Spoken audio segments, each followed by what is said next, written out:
Hi, thanks for joining me again this week. I've been sitting here hoping, I'm quickly recording because I'm hoping we don't have another squally shower coming through.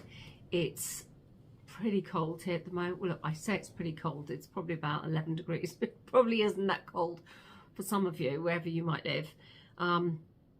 And I can actually see blue sky and white clouds, but the problem is what we've had recently is it's mostly been grey. Oh, seems like forever.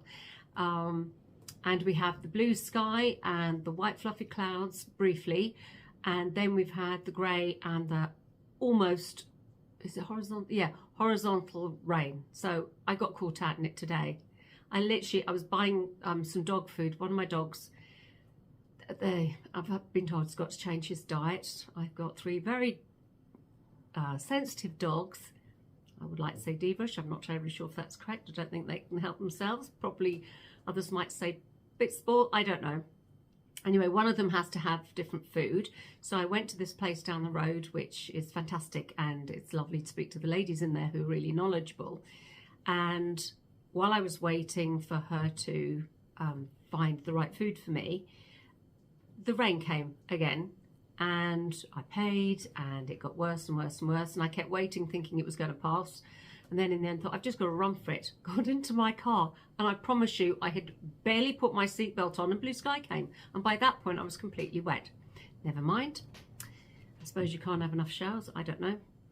I noticed you can see some of my notebooks. This is a trolley, a 3-tiered trolley, crammed with notebooks that I use for all different things. I have a notebook for a different book. Oh gosh, which one's this one? So this is, for example, this is one, and I have a bigger one. Which one's this one? I'm not sure which one this one's for. I don't know which one's this one for. Oh, this is the one I'm doing at the moment. And those are lots of different ones. So I have ones for ideas, I have ones for the different books, I have ones that are series of books. The one you can see saying 10, that's for master classes and stuff. So I take notes. I'm always trying to learn to better my craft. And it's probably just an excuse to buy another notebook because I have loads and loads of the things and I love them. I can never have too many. So today I thought I would talk about, I'm asked questions quite a lot because I write 3 to 4 books a year. Actually, it's 3 this year. I keep saying I'm doing 4, but it's actually 3. Well, it's 3, but I'm actually doing edits for another one. So I write in different genres. So, for example, at the moment, I'm writing the first draft of a contemporary romance, part of a series. I'm also in between edits for my historical, and I've been asked many times by people who know that I write in different genres, how do you just like skip from one book to the next? So for example, I've come into my studio and I've been working on the first draft of this contemporary romance. So my head's all about this. It's all about the characters, obviously. It's part of a series, so characters from the previous book are obviously coming through. So you've got to remember an awful lot about that and what do you want to do going forward. You don't want to repeat what you've already done, so it'll be that too. And I noticed an email ping up, and that's from my editor at HarperCollins. And that is for the proofs for an historical novel. Now I will have to get on with the proofs. That book has been delayed because of so much I had going on in my life. So I really need to do that. And that needs to be done first before I get back to the contemporary romance. And I don't have a problem going from one to the next. Obviously, I need a minute to think, okay, what's this about? All right, it's that. And I've been asked many times, how do you do that? How can you possibly be deeply in one world and then deeply in another? And I suppose to me, when you live in a world of a book, this is how it is for me. I'm sure everybody's different in their own way, obviously.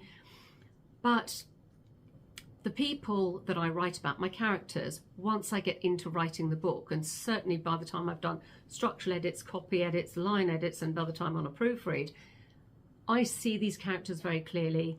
I hear their voice very clearly in my head. Their story is very clear to me.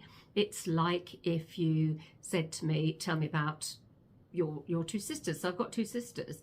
Now, I've known them for an awfully lot longer than I've been writing these books, but it's a vaguely similar thing in that when I go to one sister's house, I know the layout of the house, I know what her life is like, I know her personality, I know the sort of things we would discuss, things that are going on in her life. If I go to my other sister's house, I don't have to think, okay, who is this person? I might have to think that a little bit with my books in the transition, but you get my drift in that I go to the other sister's house.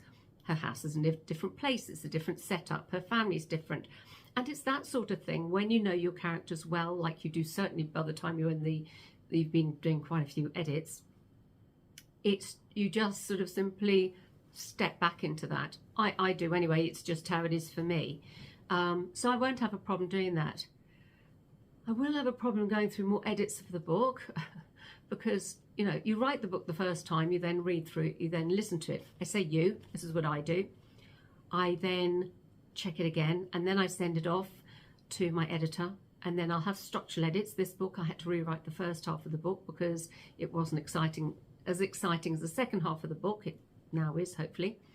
And then read through that, listen to it, send it off. Same with copy edits, etc., etc. And now I'm about to do proofs. And you always hope that by the time the proofs come to you, there are very little changes needing to be done. But I've had a sneaky look because I thought I'd actually chat to you first before I get on with it.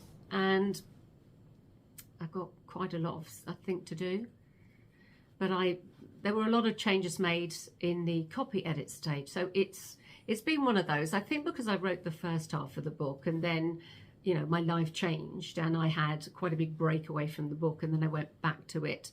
So it's not been the usual way I've done it, but thankfully the proofreader really liked it. So that is a relief. It's always a relief when somebody who reads for a living really enjoys the book. So that's, thankfully, I'm grateful for that one.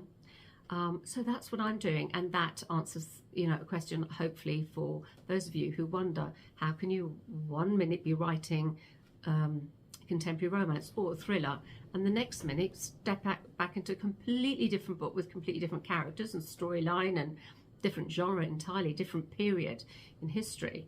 And that's how I do it. It's almost like changing. If I watch, for example, if I'm watching, I don't know, I suppose if you watch Bridgerton and you get completely absorbed by the characters and what they're doing and their lives and their hopes and their dreams and what's going wrong, and then the episode ends and then you step into, I don't know, Real Housewives or something. It's entirely different, but you can just go to the next one because it is entirely different. I think if they were similar, it would probably be difficult, more difficult, but yes, it doesn't worry me. So that's what I'm doing at the moment. You might have seen these. That's how cold it is in here. I do have a fire on, so we're slowly heating up. I have 3 dogs in here with me as well. They're actually all been very good at the moment. Long may that last, because we can have those afternoons where they want to be let out so they can sniff the air and be let back in again. They've actually all been very good at the moment. One's just snorted. So if you heard that, it wasn't me, it was them. So that is what I'm doing today. I hope you're having a good week.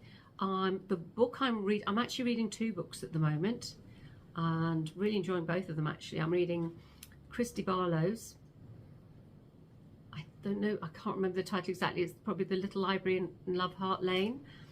And it's so good. Please look up her books if you like contemporary romances. They're very, very good.